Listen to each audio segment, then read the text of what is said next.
Ang pagkakahuli ng United States kay Nicolas Maduro ay hindi lang nangangahulugan ng katapusan para sa kanya. Maaari rin itong magdulot ng katapusan para kay Vladimir Putin at sa makabagong Russia, gaya ng pagkakakilala natin dito. Bakit sakuna para sa Russia ang pagsalakay ng Amerika sa Caracas? Malaki ang kinikita ng Russia sa pag-export ng armas. Umaabot ng 15 bilyon kada taon para punduhan ang kanilang rehimen, lalo na bago ang pananakop sa Ukraine. Bahagi iyon ng $340 bilyong na budget noong 2021. Ang tunay na benepisyo ay hindi lang kita. Ang pagbebenta ng armas ay nagpapalalim ng ugnayan ng mga bansa. Isa lang itong transaksyon. Ang isang air defense system ay isang pangmatagalang pagdepende. Kung gusto mong mapanatili ang iyong Russian air defense system at makatanggap ng pinakabagong software at hardware updates, kailangan mong magkaroon ng magandang relasyon sa Russia. Kaya ang pag-export ng armas ay hindi lang kita, kundi leverage din. Hindi lang ito tungkol sa pagbibigay ng kagamitan sa mga bansa sa buong mundo, kundi mas tungkol ito sa paggawa ng mga kaibigan at pagpapalalim ng ugnayan para sa kapwa politikal na kooperasyon. Ang tunay na halaga ay nasa access sa malalaking kasunduan, matibay na partnership, at pangmatagalang political leverage sa mundo, hindi sa mga rubol. Ang pag-export ng mga armas ng Rusya, na isa sa pinakamalalaking sektor ng kanilang export noon, ay bumagsak ng husto mula nang magsimula ang digmaan. Mula sa pinakamataas na $15 bilyong hanggang sa tinatayang mas mababa pa sa 1 bilyon, halos naging parang non-fungible token market na ng mundo ng armas ang pag-export ng armas ng Rusya. Mas kapaki-pakinabang pa rin ang TTU kaysa larawan ng unggoy. Dahil kailangan ng Rusya ng dagdag armas at bala para sa sarili nilang puwersa. Ang dahilan ng pagbagsak ng kanilang export ay ang performance ng kanilang sistema kumpara sa kanluraning katapat. Nabigo ang mga tangke, artilleriya at eroplano ng Rusya na tuparin ang pangako laban sa mga kanluraning kalaban sa Ukraine. Napansin ito ng mga tradisyonal na mamimili tulad ng India, kaya nagkaroon ng malaking pagtalikod ng customer sa modernong armas. Kaya naging malaking sakuna para sa Rusya ang pagsalakay ni Maduro. Hindi man nangungunang militar ang Venezuela, pero inaasahan silang may pinakamalakas na depensa sa himpapawid sa South America gamit ang mga gamit mula Russia at China. Ang depensa sa himpapawid ng Venezuela ay itinayo ng dalawang bansang nais pigilan ang lakas ng United States dahil sila ang may pinakamalaking tsansang makaharap ito. Gayunpaman, kahit may makabagong Chinese radar at Russian depensa tulad ng S-daang Buk at Pansir, nabigo pa rin ang sistema na gampanan ang tungkulin nito. Kung bansa kang bumili ng depensa sa himpapawid ng Russia para hadlangan ang United States, bangungot iyon. Lumabas na malaking bahagi ng air defense network ng Venezuela ay posibleng naka-offline bago pa ang pag-atake. Pero ang mga radar na gawa ng China na pang-stealth killer na nakakabit sa depensa ng Russia ay hindi, pati na rin ang mga point defense system tulad ng Pansir. Kahit ang igla, S na shoulder-fired missiles ay hindi rin nagawa ang trabaho. Bago ang raid, ipinagyabang ni Maduro na alam ng kahit anong militar ang lakas ng mga iglesia at may hindi bababa sa 5,000 nito sa Venezuela. Sa video ng raid, makikita na pinaputok ng Russia ang kanilang missile sa American helicopter pero hindi ito tumama. Sa isang viral na video, pinaputukan ng manpad ang United States helicopter pero agad silang binumba at sumuko gamit ang rocket at kanyon ng United States Marine Cobra attack helicopter. Hindi lang immune ang mga Amerikanong helicopter sa air defense missile system na para sa kanila, kundi hinahabol pa nila ito na parang laro. Napansin ito ng buong mundo. Sumabog ang balita tungkol sa mahinang performance ng sandata ng Russia at radar ng China, pati ang takot ng ilang bansa sa posibleng NATO interbensyon. Kung di nga mapabagsak ng Venezuela kahit isang helicopter, paano pa magtitiwala ang iba sa mga sistemang ito sa totoong digmaan? Habang lumalayo ang mga bansa sa sandata ng Russia at naghahanap ng alternatibo, napuputol din ang impluwensya ng Russia. Dahan-dahan ngunit tiyak, unti-unting napuputol ang Russia mula sa mga tradisyonal nitong saklaw ng impluwensya. Kahit ang mga bansang dating nakapaligid sa Moscow ay tahimik na lumalayo. Kasabay ng pagkawala ng impluwensya ay ang pagkawala ng access militar at pagkatuyo ng mga negosyo. Ang ekonomiya ng Russia na hindi man lang napabagsak ang isang helicopter ng United States ay maaaring nagdulot ng kapahamakan sa kinabukasan ng Russia. Matagal na nating alam ang kahinaan ng Russia at lalo pa itong lumalabas kaya posibleng magdulot ng pagbagsak sa Russia ang raid ni Maduro. May harapang labanan na hindi alam ng mundo. Isang tanker mula Venezuela ang nakalusot sa United States at patungong Hilagang Atlantiko para tumawid sa pagitan ng United Kingdom, Iceland, Greenland papuntang daungan ng Russia. Ang Bella 1 ay kabilang sa enigmatic Shadow Fleet ng Russia, grupo ng mga barkong naglalaba at nagbebenta ng langis ng Russia. Sa kabila ng mga parusa, malaki ang inaasahan ng Russia sa Shadow Fleet na ito para mapanatiling buhay ang kanilang naluluging kita. Ang pag-export ng enerhiya na dating gulugod ng kanilang ekonomiya ay bumagsak dahil sa mga parusa. Kampanya ng Ukraine sa pag-atake sa refinery. Habang hinahabol ng United States Coast Guard at Navy ang Bella 1, gumawa ng desperadong hakbang ang tripulante.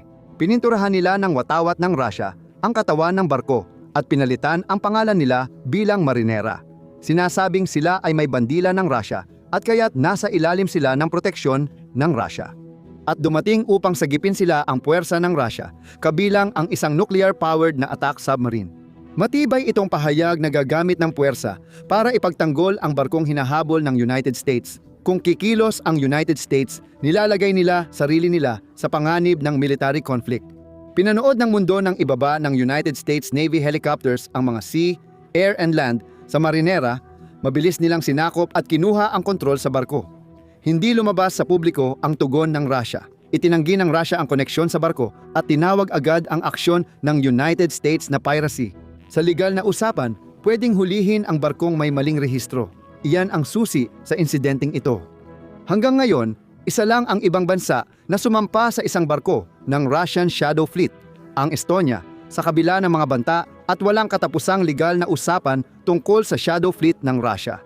Walang kumilos dito dahil takot silang harapin ang Russia. Ngayon lang ipinakita ng Amerika sa pagsamsam ng ilegal na barko na posible pala ito. Sa tunggalian ng malalakas na bansa, unang umatras ang Russia at napansin ito ng mundo. Ang pagsamsam ng United States sa isang tanker na may bandila ng Russia ay nagbibigay ng pahintulot sa ibang mga bansa na magpatindi ng aksyon. At kasabay nito, unti-unting nawawala ang kredibilidad ng Russia.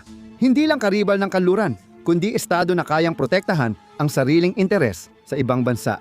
Ang pagsalakay kay Maduro ay naging sakuna para sa Russia at maaaring magpahiwatig ng pagbagsak nito. Ngunit lumalala pa. Walang aktwal na plano ang United States para sa gobyerno ng Venezuela at nanganganib ang ekonomikong interes ng Russia. Ang kalakalan sa pagitan ng dalawang bansa ay nasa dolyar. 400 milyon maliit man, mahalaga na ito para sa bansang may lugmok na ekonomiya. Malaki ang posibilidad na tatamaan ang Russia sa bulsa kapag nagkaroon ng pro-United States na rehimen sa Caracas habang nire-rebalance ang kalakalan. Malamang na ang galit ng Venezuela sa kabiguan ng Russia na protektahan ito ay magpapahina pa sa daloy ng pera sa pipeline na ito. Nakakabahala ang bilyong dolyar na utang ng Venezuela sa Russia na 5% ng taunang budget nito bago ang digmaan. Sa ilalim ni Hugo Chavez at Nicolas Maduro, tinulungan ng Russia ang Venezuela sa pautang at pamumuhunan. Hindi ito kawanggawa ng Moscow, tulad ng pinakitang pansamantalang base ng Russian bombers sa Venezuela. Paraan ito para suyuin ang United States sa pamamagitan ng pagkuha ng impluensya sa likuran nito. Noong panahong iyon, itinuturing pa ring seryosong banta ang Russia. Ngayon, nararanasan na rin ng Russia ang parehong uri ng parusa. Noon, tuwang-tuwa ito nang hikayatin ni Hugo Chavez na i-nationalize ang industriya ng langis ng Venezuela at pilitin ang mga kumpanyang kanluranin na isuko ang karamihan ng kontrol sa estado. Nawala ng bilyon-bilyon ang mga kumpanya mula United States at Europa dahil pinaalis o naipit sila sa mga kasunduang pabor sa gobyerno. Sa pagkakataong ito, pera ng Russia ang nakataya. Walang palatandaan na igagalang ng isang pro-United States na rehimen ang mga utang na yon sa Russia. Dahil sa di kasikatang ni Maduro at hinana ng Russia, kaunti lang dahilan para isipin ng ibang rehimen ang pagbayad sa utang niya. Pero ang susunod na dahilan kung bakit maaaring magdulot ng kapahamakan sa Russia ang pagsalakay na ito kay Maduro ay mas malala pa. Dahil tinatamaan nito ang Russia sa pinakamahina nitong bahagi. Nang nasyonalisa ni Hugo Chavez ang industriya ng langis, pinalayas ng Venezuela ang malalaking kumpanyang kanluranin at kinumpiska ng estado ang kanilang ari-arian at operasyon. Pinabura ng internasyonal na korte ang mga kumpanya ng langis, kaya may utang na bilyon-bilyong dolyar ang Venezuela. Ngayon, malinaw na sinabi ni Pangulong Trump na mababawi ng mga kumpanyang ito ang kanilang mga lugi sa pamamagitan ng pagkuha muli ng kanilang dating mga operasyon. At iisa lang ang paraan para mabawi ang ganoong kalalaking lugi. At iyon ang kinatatakutan ng Russia, pagbebenta ng langis. Ang Russia ay bansang umaasa sa fossil fuel at ekonomiyang nakadepende sa langis at gas. Bagamat naging mas makapangyarihan at mayaman ang Russia dahil dito, ito rin ay kahinaan ng bansa. Kapag bumaba ang presyo ng langis, malaki ang lugi ng Russia at malapit nang bumaba ang mga presyong iyon kung masusunod ang gusto ni Pangulong Trump. Sa kasalukuyan, tanging kalahating porsyento lang ng pandaigdigang pag-export ng langis ang nagmumula sa Venezuela kahit na sila ang may pinakamalaking napatunayang reserba ng langis sa buong mundo. Dati, isa itong mas malaking tagapagtustos ng langis bago tuluyang napabayaan ni Chavez ang buong industriya. Noong 2008 mahigit 3 milyong bariles kada araw ang produksyon at maganda ang kinabukasan ng Venezuela. Bumagsak ang produksyon sa mas mababa sa 1 milyong bariles kada araw, pabor sa Russia. Nananatili si Maduro sa kapangyarihan habang lumalala ang industriya ng langis ng Venezuela dahil sa korupsyon at kakulangan sa kakayahan. Habang bumababa ang produksyon ng langis ng Venezuela, tumataas ang presyo sa mundo at lumalaki ang kita ng Russia sa export. Kakaunti lang ang mas malaking banta kaysa sa hindi pa nagagamit na pinakamalaking reserba ng langis sa mundo na parang bombang sasabog na. Matatagalan bago bumalik sa ayos ang sektor ng langis ng Venezuela. Sa 5 taon, maaaring makapagbomba sila ng higit 3 milyong bariles kada araw na magpapababa sa presyo ng langis at apektado ang kita ng Russia at sa pinakamasamang panahon para sa bansa. Sa totoo lang, hindi kayang ipagpatuloy ng Russia ang digmaan nito sa Ukraine ng higit pa sa ilang taon. Ang napakalaki nitong $300 bilyong na cash reserves na ginamit nila para punduhan ang digmaan ay halos ubos na. Malaki ang epekto ng pandaigdigang parusa sa ekonomiya at kaunti lang ang naitulong ng cash reserves. Bukod sa ginagastos ng Russia ang malaking pondo sa digmaan, unti-unti ring nasisira ang ekonomiyang enerhiya nito dahil sa Ukraine. Nang simula ng Ukraine ang paglulunsad ng mga long-range drone attack laban sa mga refinery ng Russia, ang mga tangke ng imbakan ng gasolina ang kanilang pinupuntirya. Nagdulot ito ng malalakas na pagsabog at magandang propaganda, ngunit maliit lang ang pinsala sa industriya ng langis ng Russia. Madaling palitan ang tangke ng imbakan. Hindi kailangan ng mataas na kasanayan o espesyal na piyesa. Pagkatapos, naging mas matalino ang mga pag-atake sa tulong ng CIA. Tumigil ang Ukraine sa pagtama sa malalaking target at tinutok na lang sa mga bottleneck ng refinerya na kapag tinamaan, hihinto ang operasyon. Pinaghihinalaan na binibigyan ng United States ng impormasyon ang Ukraine tungkol sa depensa sa himpapawid ng Russia para matulungan ang mga drone makalusot. Ngayon, hindi lang tinutulungan ng CIA na makaiwas sila sa pagharang, sinasabi pa kung saan tatamaan at naging epektibo ito. Nabawasan ng hanggang 20% ang kapasidad ng Russia sa pagproseso ng langis sa mga panahong mataas ang produksyon. At dahil dito, napilitan pa silang magrasyon ng konsumo ng gasolina sa loob ng bansa. Ang mga kontrol sa presyo na ipinatupad para maiwasan ang pagbagsak ng ekonomiya ay lalo lang nagpalala sa sitwasyong pang-ekonomiya. Ang mga karaniwang Ruso ay nakakaranas ng biglaang kakulangan sa gasolina at matinding pagtaas ng presyo. Patuloy pa ring dumarating ang mga drone na naglalapit sa katapusan ng kakayahan ng Russia sa digmaan. Ang malaking pagtaas ng produksyon ng langis sa Venezuela ay maaaring magdulot ng katapusan para sa Russia ni Putin. Inaasahan na lalaki ang gastos ng bansa para sa benepisyo at suporta ng mga napatay o nasugatan sa digmaan. Kailangang harapin ang libu-libong sundalong uuwi na may di nagagamot na problemang psikolohikal at humihinang pamilihan ng trabaho. Halos pareho ito ng dahilan ng unang rebolusyong Ruso noong unang digmaang pandaigdig, ngunit noon, hindi hinarap ng Tsar ang pagbagsak ng ekonomiya dahil sa bumabagsak na presyo ng langis at iba pang sariling sakuna.